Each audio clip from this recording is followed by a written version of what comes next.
நம்ம வாழ்க்கையில இறை வழிபாடு அப்படின்றது ஒண்ணு வேணும். அதுக்கப்புறம் நம்ம முன்னோர்களோட வழிபாடு அப்படின்றதும் ஒண்ணு வேணும். நம்ம குலதெய்வத்தினோட வழிபாடு அப்படின்றதும் வேணும். இந்த குலதெய்வத்தினோட வழிபாடு இறை வழிபாட்டிலே வந்துரும். இந்த முன்னோர்களுடைய வழிபாடு அப்படின்றது ஒவ்வொருத்தரும் செய்யணும். காரணம் என்ன அப்படின்னா,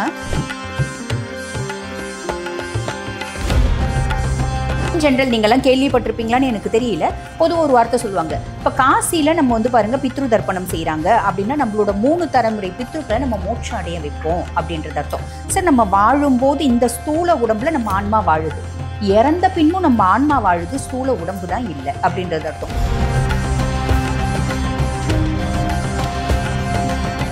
அதுக்கு தமிழ்ல அழகான ஒரு மந்திரமும் இருக்கு சார். அது என்ன அப்படின்னா, விண்ணில் நிறைந்த ஜோதி விண்ணிறைந்த மேல் நீத்த மனங்குளிர வார்க்கும் எல்நீர் ஏற்று மனங்குளிர்வீர் மனங்குளிர்வீர் மனங்குளிர்வீரே. இப்ப எனக்கு எங்க பாட்டி பேர் தெரியும், எங்க கொள்ளு பாட்டி பேர் எனக்கு தெரியாது. என்னோட பாட்டி, என்னோட எள்ளு பாட்டி, என்னோட கொள்ளு பாட்டி எல்லாத்தையும் சொல்லிடலாம். இல்லைன்னா என்னுடைய தந்தை வழி 21 தலைமுறை பித்ருக்கள் பிரீத்தி அடையணும், என்னுடைய தாய் வழி 21 தலைமுறை பித்ருக்கள் பிரீத்தி அடையணும். நான் திருமணமானவன், என் கணவர் செய்ய மாட்டேங்கிறார். அப்ப எனக்கு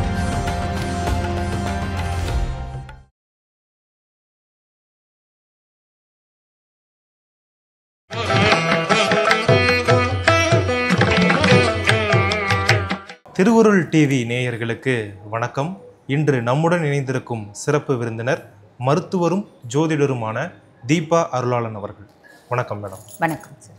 மேம், ஆடி மாதம் அப்படின்னாலே நம்ம விழாக்களுக்கு பஞ்சம் இல்லை. கண்டிப்பாக. குறிப்பாக ஆடி கிருத்திகையை தான் எல்லாருமே ஒரு சிறப்பான நாள் அப்படின்னு சொல்லுவாங்க. அதே அளவுக்கு சிறப்பான இன்னொரு நாள் இருக்குது, அது ஆடி அமாவாசை.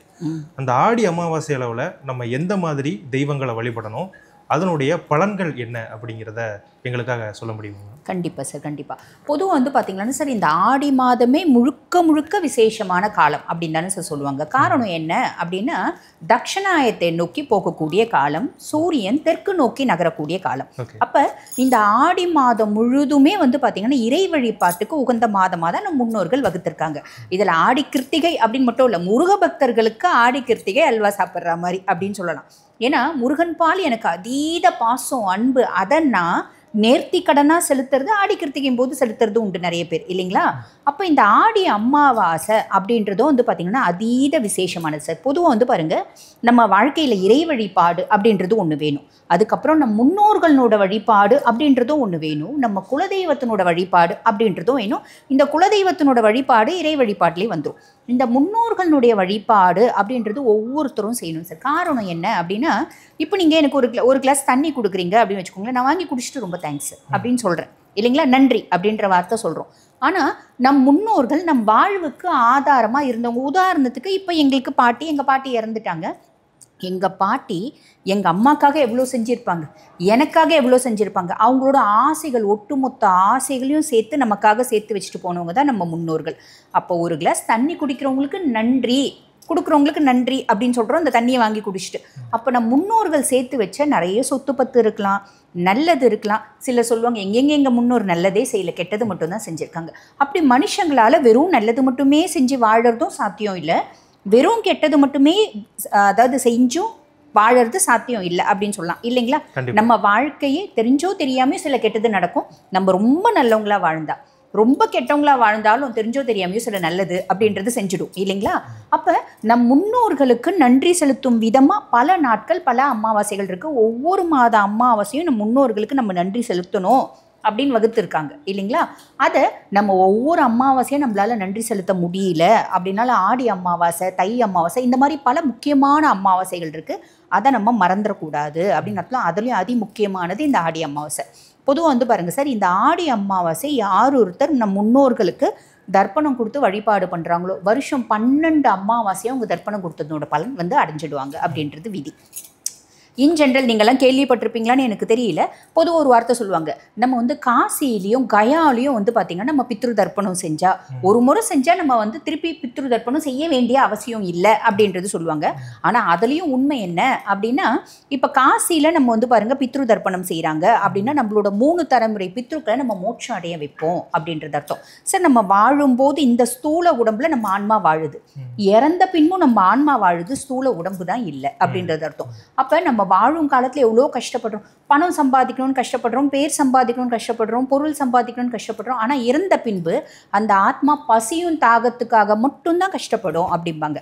அந்த பசியும் தாகத்தையும் வந்து பார்த்திங்கன்னா தீர்த்துக்கக்கூடிய நாள் அமாவாசை. அதுலேயும் முக்கியமாக ஒவ்வொரு அமாவாசைக்கும் வந்து பார்த்திங்கன்னா பித்ருலோகத்துலேருந்து யமதர்மன் அனுப்புவாராம். நீங்கள் வந்து போங்க, பித்ருலோகத்துலேருந்து நீங்கள் பூலோகத்துக்கு போங்க, உங்கள் சொந்த பந்தங்களை பார்த்துட்டு வாங்க, அவங்க உங்களுக்கு என்ன கொடுக்குறாங்களோ வயிறார சாப்பிட்டு வாங்க அப்படின்னு. நம்ம அன்றைய தினம் மறந்து அவங்களுக்கு பெருசாக நம்ம கொடுக்க வேண்டாம் சார். அவங்களோட தாகமும் பசியும் குறையறதுக்கு எள்ளும் தண்ணியும் இறைச்சா போதும். பிண்டம் கொடுத்து வழிபாடு பண்ணுறது நல்லது. பிண்டம் கொடுக்க முடியல. இப்போ நிறைய பெண்களுக்கு ஒரு பிரச்சனை இருக்குது. என்னென்னா, எனக்கு கடவுள் மேலே நம்பிக்கை இருக்குமா நிறைய, எனக்கு வந்து இந்த மாதிரி வழிபாட்டு மேலெல்லாம் நிறைய நம்பிக்கை இருக்குது, ஆனால் என் கணவருக்கு சுத்தமாக நம்பிக்கையே கிடையாது அப்படின்றவங்க எத்தனையோ பேர் இருக்க தானே செய்கிறாங்க. அது ஜோதிடம் பார்க்க வரும்போது எத்தனையோ பேர் என்கிட்ட பகிர்ந்துருக்காங்க அந்த மாதிரி விஷயம். நான் என்னெல்லாம் செய்யக்கூடாதுன்னு நினைக்கிறோம் அதை தான் எங்கள் கணவர் செய்வார் அப்படின்றவங்களும் இருக்காங்க. எனக்கு கணவன் இல்லை, வீட்டில் வந்து ஆண் வாரிசு, ரொம்ப சின்ன குழந்தை, என்னால் பண்ண முடியாது, நான் என்ன பண்ணட்டும் அப்படி கேள்வி கேட்குறவங்க நிறைய பேர் இருப்பாங்க பார்த்தீங்களா. அந்த மாதிரி இருக்கவங்களும் பயன்பெறும் விதமாக நம்ம இதில் 2 விஷயம் சொல்லலாம். ஒன்று, வீட்டில் வந்து இன் ஜென்ரல் நம்ம வந்து பார்த்திங்கன்னா பொதுவாகவே இந்த பித்ருக்களுக்கு தர்ப்பணம் அப்படின்றது கொடுக்கணும். வீட்டில் ஆண்கள் இருக்காங்க அப்படின்னா அவங்க காலையில் வெறும் வயிற்றில் பக்கத்தில் வந்து குளக்கரையில் நதிக்கரையில் தர்ப்பணம் அப்படின்றது ஒவ்வொரு அமாவாசையும் கொடுக்குறாங்க. ஆடி அமாவாசை வந்து தவறவே விடக்கூடாது அப்படின்னு அர்த்தம். அன்றைய தினம் நம்ம ஒரு புரோகிதரை போய் பார்த்தா அவங்க பிண்டம் வச்சு அந்த தர்ப்பண முறையை கரெக்டாக வந்து செஞ்சுடுவாங்க. செஞ்சுட்டு வெறும் வயிற்றில் போய் செஞ்சுட்டு வந்து சாப்பிட்றது விசேஷம். முடியல, வயோதிகம், உடல் சார்ந்த உபாதைகள் இருக்குன்னா அவங்க சாப்பிட்டு கூட போகலாம், ஒரு காஃபி குடிச்சிட்டு போகலாம் அப்படின்னு அர்த்தம். சரிங்களா?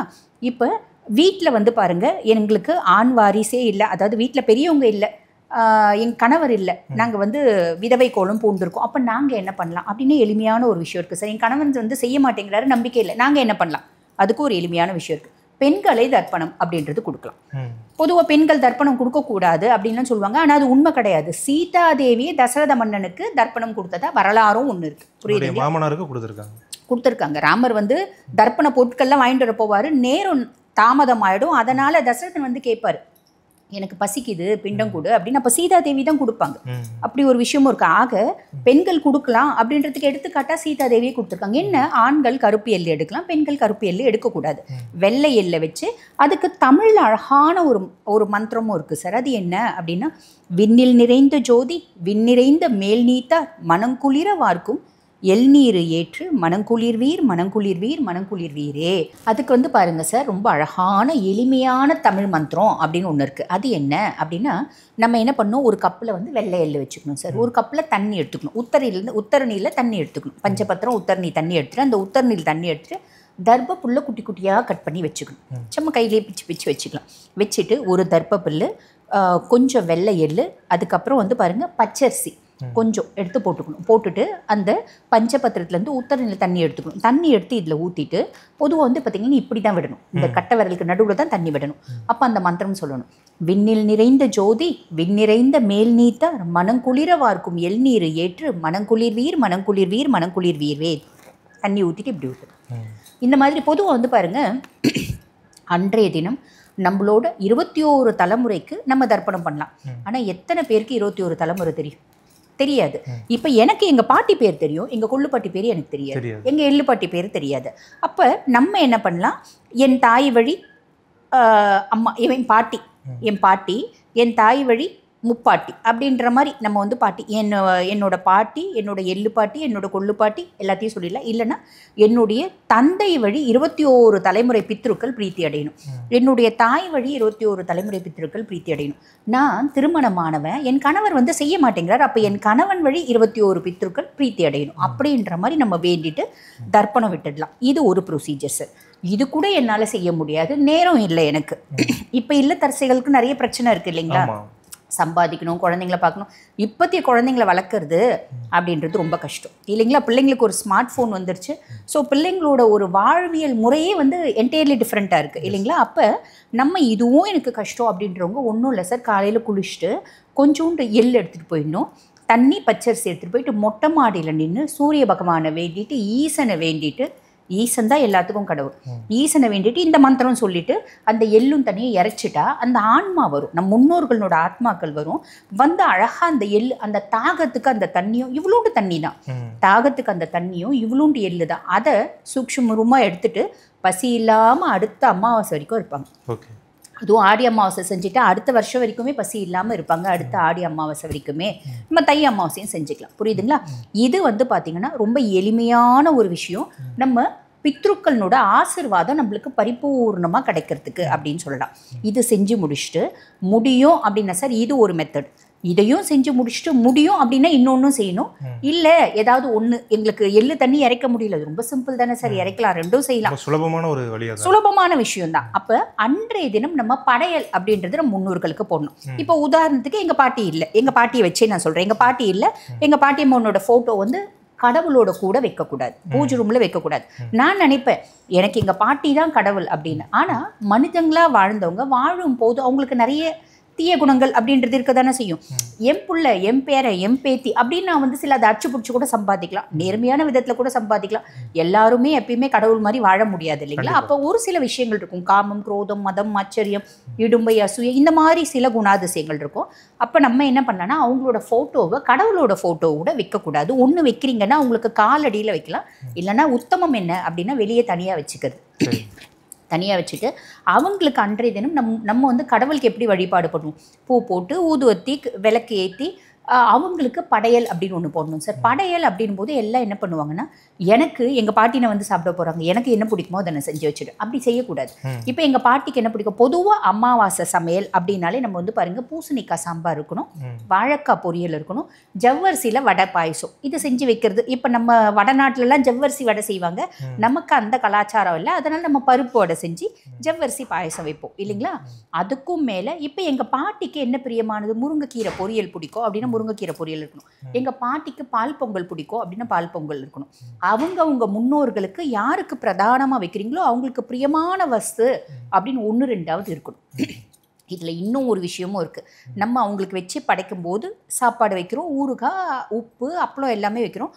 கூட அவங்களுக்கு உடைகளும் சேர்த்து கொடுக்கலாம். இப்போ எங்கள் பாட்டி 9 கஜம் புடவை கட்டுவாங்கன்னா 9 கஜம் புடவை தான் வைக்கணும். நான் 9 கஜம் புடவை கட்ட மாட்டேன். நான் வந்து பாருங்கள் இந்த மாதிரி ஷூட்லாம் கொடுக்குறேன், அதனால கரை வச்ச புடவை தான் கட்டுவேன், பட்டு புடவை தான் கட்டுவேன். நான் எங்கள் பாட்டிக்கு அதை வைக்கக்கூடாது. எங்கள் பாட்டி என்ன கட்டினாங்க அதை வைக்கணும். அப்போ 9 கஜம் புடவையை நான் என்ன பண்ண முடியும், யாரோ ஒருத்தவங்களுக்கு வயோதிகமானவங்களுக்கு அவங்களுக்கு நான் தானமாக கொடுக்கும்போது அவங்க இன்னும் திருப்தி அடைவாங்க, அவங்களுக்கு இன்னும் மோட்ச நிலை அப்படின்றது சட்டுன்னு கிடச்சிடும். புரியுதுங்க? இந்த மாதிரி அவங்களுக்கு பிரியமான வஸ்து வச்சு அவங்களுக்கு நிவேதனம் பண்ணிவிட்டு, அதாவது படையல் போட்டுட்டு கற்பூரம் காமிச்சிட்டு அந்த வாழை இலை, ஒரு சின்ன வாழை இலை, தலை வாழை இலை தான் போடணும். ஒரு சின்ன வாழை இலையில் வந்து பாருங்கள் என்னென்னலாம் நம்ம படையல் போட்டோம் அத்துணியும் வைக்கணும். அப்பளம், ஊறுகாய், கொஞ்சோண்டு தண்ணியை ஊற்றணும், கொஞ்சோண்டு தண்ணி, எல்லாத்தையும் கொண்டு போயிட்டு மொட்டை மாடியில் வச்சு காக்கான்னு கூப்பிடுவோம். காக்கா வரதுக்கு முன்னாடியே வந்து நம்ம சாப்பிட்ருவோம். நிறைய பேர் செய்கிறாங்க இல்லைங்களா? இது அப்படி செய்யக்கூடாது. காக்கான்னு கூப்பிட்டு காக்கா வந்து கொஞ்சமாவது எடுத்த பின்னாடி நம்ம வந்து கை நனைக்கணும். அதுதான் வந்து பார்த்திங்கன்னா அவங்களோட முழு ஆசீர்வாதம் நம்மளுக்கு கிடைக்கிறதுக்கான ஒரு அறிகுறி. ஒரு சிலர் வந்து பாருங்க எத்தனை முறை காக்கா கூப்பிட்டாலும் வரவே வராது. அது ஏதோ ஒரு நம்ம முன்னோர்களுக்கு கோபமாக இருக்கலாம், ஒரு கஷ்டமாக இருக்கலாம். கோபம்ன்றதை விட கஷ்டம், இவ்வளோ நாள் என்ன கவனிக்கவே இல்லை அப்படின்ற ஒரு கஷ்டம் இருக்க தானே செய்யும். மனுஷங்களா வாழ்ந்தவங்க தானே. அப்போ என்ன பண்ணலாம் அப்படின்னா மனமுருகி, நான் தெரிஞ்சோ தெரியாமையோ உன்னை கவனிக்கல, என்னை மன்னிச்சுட்டு இனிமேல் பட்டு உனக்கு எது சந்தோஷமா நான் செய்கிறேன் அப்படின்னு வேண்டிக்கினா 2 நிமிஷம், இது நிறைய பேர் அனுபவப்பட்டிருப்பாங்க, ஒரு 2 நிமிஷம் நம்ம ஆத்மார்த்தமாக வழிபாடு பண்ணுறோம், மனமுருகி நம்ம முன்னோர்கள் கிட்ட கேட்குறோம் அப்படின்போது காக வந்து அந்த சாப்பாட்டை எடுக்கும். எடுத்த பின்னாடி நம்ம வந்து திவ்யமாக சாப்பிடலாம். இது மதியம், காலையில் அந்த எள்ளு தண்ணி இறைக்கிறது, மதியம் இந்த படையல் போடுறது, மாலை நேரத்தில் வீட்டு பக்கத்தில் ஏதாவது ஒரு சிவன் கோயிலுக்கு போகணும். சிவன் கோயில் போயிட்டு இன்னைக்கு என்னோட 21 தலைமுறை தாய் வழி பித்திருக்கள், தந்தை வழி பித்திருக்கள், என் கணவன் வழி பித்திருக்கள், அவங்களோட மோட்சத்துக்கு நீ அருள் பாலிக்கணும் பரமேஸ்வரா அப்படின்னு பரமேஸ்வரன் கிட்ட வேண்டி நமஸ்காரம் பண்ணிட்டு வந்துட்டோம் அப்படின்னா அவங்களுக்கு பித்ருலோகத்துலேருந்து அவங்க அழகாக மோட்சம் அப்படின்றத அடைவாங்க. இது ஒரு சூக்ஷமான வழிபாடு, எளிமையான வழிபாடு அப்படின்னு சொல்லலாம். இதை ஒவ்வொருத்தரும் செய்கிறாங்க அப்படின்னாலே சார் பொதுவாக வந்து பாருங்கள், ஒரு ஜாதகத்தில் தோஷம், ஒரு வாழ்க்கையில் பிரச்சனை அப்படின்னு வருதுன்னா, ஒன்று நம்மளோட ஊழ்வினை கர்ம தோஷம் அப்படிம்பாங்க. பூர்வ ஜென்மத்தில் நான் ஏதோ தப்பு செஞ்சேன் அதனால் நான் கெடுபலன்களை அனுபவிக்கிறேன். 2வது ஆபிச்சார தோஷம், நான் நல்லா இருக்கேன்னு என் எதிர் வீட்டுக்காரனுக்கு பிடிக்கல, எனக்கு ஏதோ ஒன்று செஞ்சு வச்சுட்டா அதனால் நான் கஷ்டப்படுறேன். 3வது பித்ருதோஷம். பித்ருதோஷம்ன்றது அவங்க சாபம் கொடுக்கறது இல்லை. பொதுவாக வந்து அது ஜோதிடர்கள் பித்ரு சாபம் அப்படிம்பாங்க. அது சாபம் கிடையாது, அவங்க கஷ்டப்பட்டு போகிறாங்க இல்லைங்களா, அது நம்மளை தாக்குது. அப்போ இது ரெண்டுமே வந்து பார்த்திங்கன்னா இந்த பித்ரு தோஷம் பித்ரு சாபம் சொல்கிறதுலாம் காணாமையே போயிடும், நம்ம குழந்தைங்க சௌக்கியமாக வாழ்வாங்க அப்படின்னு சொல்லலாம் சார். ஓகே மேம், அதாவது இந்த ஆடி அமாவாசை அப்படிங்கிறது நம்முடைய முன்னோர்களின் ஆத்மாவை திருப்திப்படுத்துவதற்கான ஒரு நாள். அவர்களை மோட்சமடைய செய்ய ஒரு நாள் அப்படிங்கிறது நீங்கள் சொன்ன இந்த தகவல்கள் மூலமாக நமக்கு தெரிய வருது. நீங்கள் ஒரு வார்த்தை குறிப்பிட்டிருந்தீங்க, காசிக்கு போய் தர்ப்பணம் பண்ண அப்படின்னு. அதே மாதிரி நம்ம தமிழ்நாட்டில் இருக்கக்கூடிய நிறைய மக்கள் வந்து பாபநாசத்துக்கோ இல்லை ராமேஸ்வரத்துக்கோ போய் தர்ப்பணம் பண்ணுறாங்க. நம்ம நிறைய பேர் அவங்க வீட்டு பக்கத்தில் இருக்கக்கூடிய நீர்நிலைகளில் தர்ப்பணம் பண்ணுறாங்க. ஸோ நம்ம வீட்டு பக்கத்தில் இருக்கக்கூடிய நீர்நிலைகளில் தர்ப்பணம் பண்ணுறதுக்கும் இது போன்ற புனித ஸ்தலங்களில் போய் தர்ப்பணம் பண்ணுறதுக்கும் இருக்கக்கூடிய வேறுபாடு என்ன? பொதுவாக வந்து சார், நம்ம வீட்டு பக்கத்தில் இருக்க நீர்நிலைகளே தாராளமாக தர்ப்பணம் பண்ணலாம். ஆனால் ஈசன் கோயிலாக இருந்தால் அதீத விசேஷம். அதுக்கும் மேலே வந்து பாருங்க, இந்த மாதிரி புனித ஸ்தலம் அப்படின்னா அதில் பன்மடங்கு விசேஷம். உதாரணத்துக்கு நம்ம சொல்லணும் அப்படின்னா காசியில் விஷ்ணுபாதம் இருக்கு. அங்கே நம்ம வந்து போய் தர்ப்பணம் பண்ணால் கண்டிப்பாக 3 தலைமுறை பித்ருக்கள் பிரீத்தி அடைவாங்க அப்படின்றது உறுதி. சரிங்களா?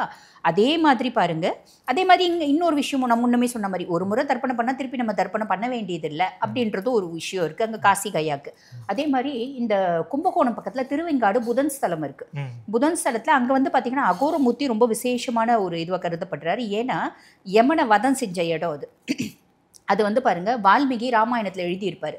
கரதூஷணனை எப்படி வந்து பார்த்தீங்கன்னா ராமர் வதம் பண்ணாரு அப்படின்னா, திருவெங்காட்டான் எப்படி வந்து பார்த்தீங்கன்னா வதம் பண்ணாரோ, யமனை எப்படி எட்டி உதைச்சாரோ அந்த மாதிரி இவர் வதம் பண்ணாரு அப்படின்னு சொல்லியிருப்பாரு. அப்போ அங்கே அகோரமூர்த்தி ஈசனோட 64 ஸ்வரூபத்தில் 43வது ஸ்வரூபம் அந்த அகோரமூர்த்தி அழகாக எழுந்தருளியிருப்பார். அந்த இடத்துல ருத்ரபாதம் அப்படின்னு ஒன்று இருக்கும். சந்திர தீர்த்தத்துக்கு பக்கத்தில் ருத்ரபாதம் அப்படின்னு இருக்கும். அங்கே போயிட்டு நம்ம பித்ரு தர்ப்பணம் செய்கிறோம் அப்படின்னா நம்மளுக்கு வந்து பாருங்கள் ஏறக்குறைய 9 தலைமுறை பித்ருக்கள் பிரீத்தி அடைகிறாங்க அப்படின்றது ஐதீகம். ஸோ ஒவ்வொரு இடத்துக்கும் ஒரு விசேஷம் இருக்க தான் செய்யுது. எல்லாராலையும் திருவெங்காடு போக முடியுமா, எல்லாராலையும் காசி போக முடியுமா, எல்லாராலையும் கயா போக முடியுமா? முடியாது. அப்போ நம்ம என்ன பண்ணலாம், வீட்டு பக்கத்தில் இருக்க விஷயம், அதாவது சின்ன கோயிலாக இருந்தாலும் போய் பண்ணலாம். முடியுன்ற பட்சத்தில் இப்போ நம்ம கும்பகோணம் வரைக்கும் போனோம்ப்பா, புதன் ஸ்தலத்துக்கே போனோம், எனக்கு தெரியலையே அப்படின்றவங்களுக்கு இந்த பதிவு அங்கே போய் பண்ணிக்கலாம் அப்படின்னு சொல்லலாம். ஓகே மேம், நீங்கள் இப்போ திருவெண்காடு பற்றி சொன்னீங்க. இதே மாதிரி வேறு சில புனித ஸ்தலங்களும் இருக்கும். நிறைய இருக்கு. சொன்னீங்க அப்படின்னா நம்ம நேயர்களுக்கு. இல்லை சார், நிறைய இருக்கு. நான் வந்து பாருங்க, என் ஜோதிட ரீதியாக நான் வந்து நிறைய சஜஸ்ட் பண்ணுறது என்ன அப்படின்னா திருவெங்காடு தான். காரணம் என்ன அப்படின்னா, அந்த விமோச்சனத்தை நான் கண்கூட பார்த்துருக்கேன். நமக்கு ரொம்ப கிட்டையும் இருக்கு, அருகாமையும் இருக்கிறதுனால. இது கேரளாவில் இருக்கு, நிறைய இடங்கள்ல இருக்கு. பட் இருந்தாலும் எல்லாமே ஈசன் கோயில் தான். இந்த திருவெங்காட்டு ஈசன் அப்படின்றது 9 தலைமுறை பித்ருக்களை ரொம்ப பிரீத்தி பண்றதுக்கு எளிமையா இருக்கு. இன்ஃபேக்ட் வந்து பாருங்க, அங்க சில பூஜை முறைகள் இருக்கு. நம்மளோட 21 தலைமுறை பித்ருக்களையும் நம்மளால ஈஸியா பிரீத்தி பண்ணிட முடியும். அவங்களுக்கு வந்து பாருங்க, நடைமுறையில அவங்களுக்கு நிறைய குறைபாடுகள் இருக்கு, நிறைய பிரச்சனைகள் இருக்கு. இதெல்லாம் செஞ்சுட்டு அங்க வந்து பாத்தீங்கன்னா பிரதானமா சார் 3 தீர்த்தங்கள் இருக்கு. அதாவது அக்னி தீர்த்தம், அதுக்கப்புறம் வந்து பார்த்தீங்கன்னா சந்திர தீர்த்தம், சூரிய தீர்த்தம்னு இருக்கு. இது அதை வந்து பாருங்க ஆதி சிதம்பரம் அப்படின்னு சொல்லுவாங்க திருவெண்காடை. ஈசன் நடனமாடும் போது அவரோட கண்லேருந்து வந்த நீர் தான் அந்த தீர்த்தங்களாக வந்திருக்கு. இன்னும் நிறைய விஷயம் இருக்குது, அதை பற்றி நம்ம ஒரு பதிவாகவே பார்க்கலாம். அப்போ அந்த தீர்த்தங்களில் சில பல விஷயங்கள் செஞ்சுட்டு அங்கே நாங்கள் பரிகாரம் பண்ண சொல்லுவோம். அப்போ அவங்களுக்கு வந்து பார்த்தீங்கன்னா நேர்லேயே நிறைய நல்லது நடக்குது, நாங்கள் கண் கூட பார்க்குறோம். ரொம்ப கிட்டவும் இருக்குது, அதனால் இது எளிமையாக செய்யலாம். ஓகே மேம், ஆடி அமாவாசை குறித்து ஒரு அற்புதமான தகவல்களை வந்து நீங்கள் நம்ம நேயர்களுக்காக பகிர்ந்திருக்கீங்க. எங்களோடு இணைந்து உங்களுடைய கருத்துக்களை பகிர்ந்ததுக்கு ரொம்ப நன்றி. நன்றி சார்.